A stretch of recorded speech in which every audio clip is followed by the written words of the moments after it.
trouvez donc ici à la Maison de la Solidarité. Cette grande maison accueille plus particulièrement le Vestiaire Saint-Martin et Caribouchou. Nous prenons des vêtements pour les femmes, pour les hommes, pour les enfants et aussi pour les tout petits.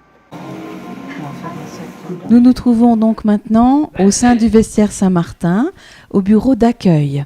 Donc les personnes se présentent à ce bureau, sont reçues par un bénévole. Les personnes qui viennent ici sont des personnes en situation de fragilité.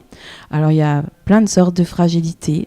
On en découvre de nouvelles chaque jour. Donc nous avons actuellement beaucoup de personnes âgées qui viennent parce que les retraites sont petites et les personnes n'arrivent plus. Ce qu'on appelle pour nous aussi également les travailleurs pauvres. Des personnes qui travaillent mais qui n'ont plus assez de revenus pour pouvoir subvenir à tous les besoins élémentaires. Un oreiller ? Oui.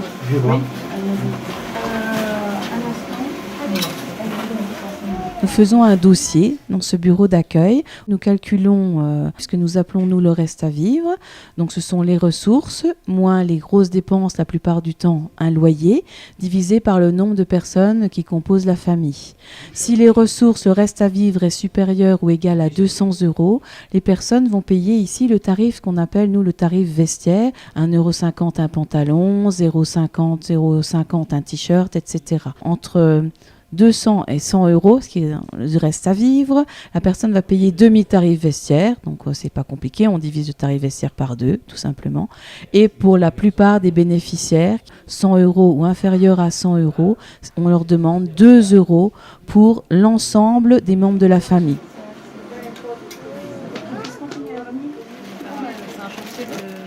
L'Église a éprouvé depuis le début le besoin de créer des institutions qui vont organiser le partage. On se souvient que les diacres dans les Actes des Apôtres ont été inventés pour le partage des biens, pour que tous puissent vivre décemment, etc. Et depuis, l'Église a des institutions. Elle a inventé les hospices au Moyen-Âge, qui sont devenus les hôpitaux, et ainsi de suite. Par exemple, dans le diocèse, on a des institutions, on a au niveau de la Caritas, on a Vestiaire Saint-Martin, Maison de la Solidarité, donc des institutions qui se chargent de cela. C'est une façon, si personnellement on n'a pas forcément le temps de s'investir, mais on peut aussi donner de l'argent, mais c'est aussi bien de donner du temps aussi pour rencontrer des gens qui ont besoin de relations. Alors le Vestiaire Saint-Martin vit essentiellement de dons. Les personnes arrivent dans la cour, déposent les vêtements dans des sacs, dans les caddies, et des bénévoles que nous allons maintenant rencontrer dans la salle de tri s'occupent de récupérer ces vêtements.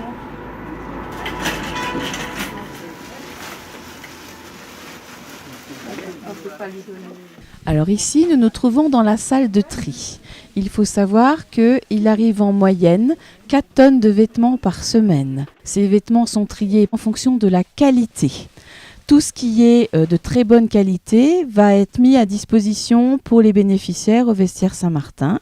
Tout ce qui n'est pas de bonne qualité va aller dans les sacs GGD, une entreprise à Creusval, Général Groupe de distribution, qui eux vont retrier les sacs, vont sortir tout ce qui est encore métable pour être donné dans d'autres associations, soit en France, soit à l'étranger. Tout ce qui n'est pas métable par les personnes va être haché en menus morceaux pour faire des panneaux d'isolation pour l'intérieur des maisons, ou également des panneaux d'isolation phonique, cette fois-ci, pour l'intérieur des voitures. Oui, ça c'est mieux. Nous. Il y a un état de fait de l'humanité qui est qu'elle est interdépendante. C'est-à-dire que dans l'humanité, nous sommes interdépendants. Ça, c'est un état de fait. Nous dépendons des autres. La solidarité, c'est l'attitude résolue qui prend acte de cette interdépendance et qui même désire l'interdépendance. Donc la solidarité, c'est pas seulement le fait de constater que nous sommes interdépendants, mais c'est de le vouloir. C'est un acte résolu en vertu duquel on va s'engager pour les autres parce qu'on est interdépendant. I'm from Russia. My parents are Russian, but then we moved to Berlin and now I live in Germany and Yeah, it's quite cool there, but France is also very cool. I work here because I want to help people and I want to make them happy. And after they bought something, they're very happy, and that's make me happy too. And I'm glad to work here.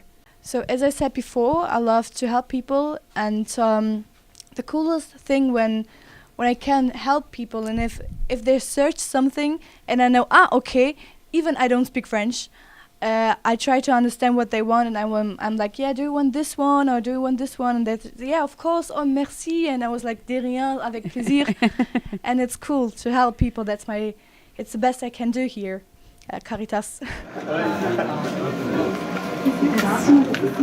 Super person, beaucoup, human.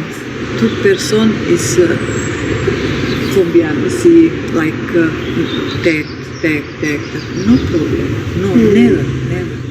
La charité, d'emblée, je pense que c'est l'amour que Dieu vit en lui-même, à savoir qu'entre le Père et le Fils, il y a une relation d'amour, que cette relation d'amour, c'est l'Esprit Saint. Et au fond, c'est un autre nom, la charité est un autre nom de cet amour-là. Et donc c'est de cet amour-là que nous sommes aimés, et c'est de cet amour-là que nous sommes appelés à aimer les autres. De l'amour qui vient de Dieu, qui passe à travers nous. Et donc ce n'est pas nécessairement une attitude affectueuse, mais c'est une attitude de bienveillance pour les autres, et là aussi quelque chose de résolu. On veut être bienveillant à l'égard des autres, et du coup là aussi on s'engage envers les autres pour leur bien. La charité, c'est une réalité qui, à mon sens, prend sa source dans la foi et dans la relation à Dieu. Et après, on en vit. Donc le mot charité, être charitable, ne devrait pas s'identifier à quelque chose qui est uniquement de l'ordre de la bienfaisance, de faire la charité. C'est plus vaste que cela.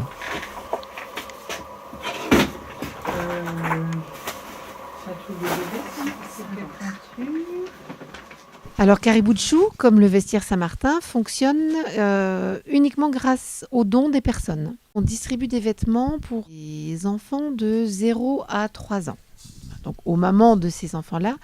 Et on peut également donner du matériel de puériculture. Ça fait 2 ans, ça, ou 3 ans, ouais. Il y a des fois des coïncidences un petit peu drôles. À Caribouchou, en fait, j'ai 3 bénévoles qui étaient d'anciennes puéricultrices. J'ai une bénévole qui est une ancienne sage-femme. J'ai maintenant une bénévole qui nous rejoint qui était auxiliaire de puériculture. Par ce fait, elles peuvent aussi donner des conseils aux jeunes mamans qui viennent. Elles sont souvent très démunies tant au niveau des ressources que du savoir-faire avec leur bébé. Régulièrement, nous lançons un appel à dons au directeur qui dirige toutes les écoles catholiques. On a une réponse extraordinaire à ces appels. Et ça, c'est un beau partenariat quand les enfants ramènent leurs peluches, leurs vêtements, leurs jouets. En même temps, ça fait participer les enfants des écoles à la solidarité.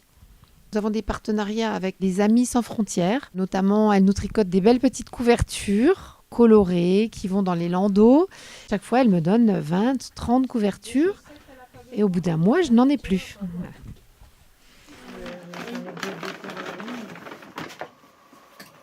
Je vais mettre enfin quelque chose pour les garçons devant. Je perçois vraiment ma mission comme au service de mes frères. Le Christ est là dans la personne du plus pauvre. Je trouve que c'est quelque chose de magnifique de pouvoir les servir dans cette mission. C'est pas toujours facile. C'est vraiment un réel échange, d'être au contact des familles, des enfants. C'est toujours très gratifiant. Voilà. Alors, fraternité, du point de vue de la foi, là encore, c'est le fait que, étant sauvés par Dieu, nous recevons Dieu comme un Père, donc nous sommes ses fils et ses filles, et inévitablement, cela met entre nous des liens fraternels. Là aussi, la fraternité, si on prend du point de vue de la foi, elle découle de la foi, elle découle du salut que le Christ a accompli. Maintenant, on peut aussi, et on entend souvent ce mot au plan humain, parce que nous sommes constitués de la même humanité, nous sommes frères, nous nous considérons comme des frères. C'est la relation à Dieu qui est le ciment de cette fraternité-là. Ce qui ne m'interdit pas, bien au contraire, de considérer tout être humain comme un frère ou comme une sœur, parce que tout être humain existe parce que créé par Dieu. Je suis à l'accueil de Karibuchu. Je vis cette mission très bien, ça me plaît énormément, sachant que c'est un accueil fraternel qui m'apporte à moi beaucoup. Ça m'apporte de la chaleur humaine, qui me permet aussi de relativiser ma vie personnelle. Quand je vois celle des autres, je me dis que finalement on est bien chez nous et que ça permet de voir les choses tout à fait autrement. Je ressens beaucoup de fraternité, beaucoup d'envie de venir vers nous. On sent qu'il se passe quelque chose. Eux m'apportent, je pense, beaucoup plus que moi-même je ne leur apporte. Mais quand ils repartent avec un sourire et avec une joie sur le visage, ça fait toujours chaud au cœur. Il y a des manières très concrètes de vivre la solidarité, de vivre la charité ou la fraternité. C'est en partageant, parce que là aussi, tout ce que l'on a reçu dans ce monde, eh bien nous le recevons de Dieu. Et du coup, il n'est pas que à nous, on n'est pas seul au monde. Et donc il s'agit de le partager, de veiller à ce que tout le monde puisse accéder au bien de la création. Et ça sera la solidarité, ça sera des manières de manifester cela. Très concrètement, ça devrait se matérialiser par une qualité relationnelle de tous les jours. Dans la vie en famille, dans la vie professionnelle, dans la vie relationnelle tout court, il y a une façon de regarder l'autre qui consiste à le regarder comme une image de Dieu, et donc du coup d'instaurer avec lui ou elle une relation de bienveillance, on appelle la charité, une relation fraternelle, et de vouloir m'engager pour l'autre, et ça sera du coup une forme de solidarité, quoi.